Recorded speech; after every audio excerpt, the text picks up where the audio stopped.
अगर ये रील आपको मिली है तो ये मैसेज आपके लिए है। एंसेस्टर्स और ग्रैंड एंसेस्टर की तरफ से आपके लिए क्या ब्लेसिंग्स आ रही हैं।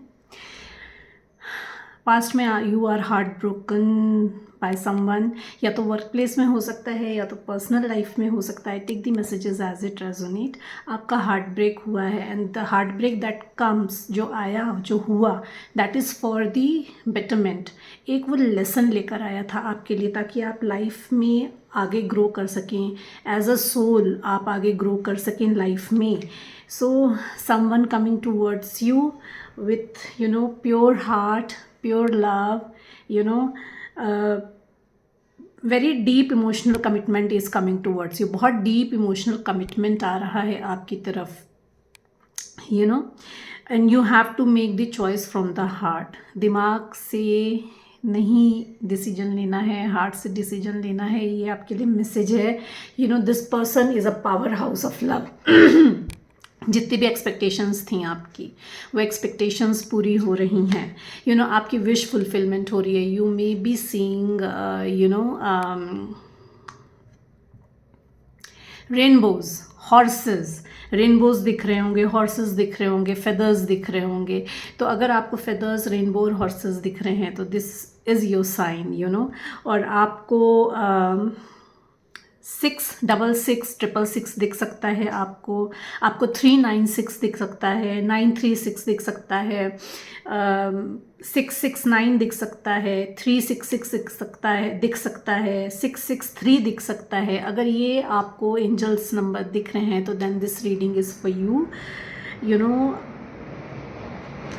You are moving towards positivity now. आप अभी तक पास्ट में अगर निगेटिव सिचुएशन में स्टक थे, निगेटिव लोगों के बीच में स्टक थे, तो आप वहाँ से निकल के you are moving towards positivity, you are moving towards a positive life. Mindset भी हो सकता है, फिजिकल मूव कर रहे हो, मे बी जो अपॉर्चुनिटीज़ आ रही हैं, एज आई सेड कि वर्क में मल्टीपल अपॉर्चुनिटीज़ आ रही हैं आपकी तरफ। तो ये मल्टीपल अपॉर्चुनिटीज़ जो हैं ये आपको पॉजिटिविटी की तरफ लेकर जा रही है। There is a light end of the tunnel. अगर अभी आपको लग रहा है कि लाइफ में कुछ भी ठीक नहीं चल रहा है ना, कुछ समझ में नहीं आ रहा है, कुछ दिख नहीं रहा है, तो there is light coming. The light is in at the end of the tunnel. अभी आप जिस टनल से गुजर रहे हैं उसके एंड में लाइट है। तो you have to keep patience. you have to be relaxed and then you have to make a plan। ये मैसेज आ रहा है आपके ancestors की तरफ से आपके लिए। you need to release the past में जो हार्ट ब्रेक मिला है ना, उसको रिलीज़ करना है आपको। लेट गो करना है, चाहे वो पर्सन हो, चाहे वो सिचुएशन हो, चाहे वो प्लेस हो। उसमें स्टक होके नहीं रहना है, because you need to understand कि ये जो भी आया है आपके लिए, ये आपके बेटरमेंट के लिए है, ये आपकी सोल ग्रोथ के लिए है। ये लेसन जो मिले हैं, जो पर्सन था या प्लेस थी या जो सिचुएशन थी आपकी लाइफ में, वो आपके ग्रोथ के लिए आई थी, ताकि आप मे बी आप पास्ट में बहुत रिपीटेटिव पैटर्न में स्टक हों कि एक ही तरह के लोगों को अपनी लाइफ में अट्रैक्ट कर रहे हैं, सेम काइंड ऑफ पीपल, तो उसको रिलीज़ करना है आपको। It is time to release now. This is the message for you from your ancestors. You need to heal your all wounds. और जैसे जब आप लेट गो करोगे एंड लेट गो के साथ फॉरगिवनेस भी आती है, तो you need to forgive yourself first.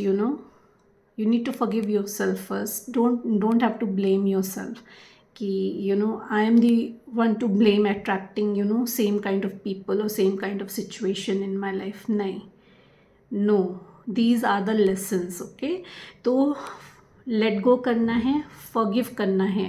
और जब हम forgiveness में आते हैं तो हम हील्ड होते हैं। तो you need to heal yourself। किसी और के लिए नहीं करिए, खुद को forgive करिए and forgive the person, forgive the situation, forgive the environment, whatever resonates with your situation।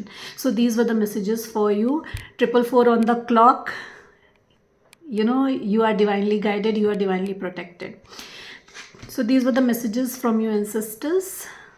Please like and subscribe for more messages।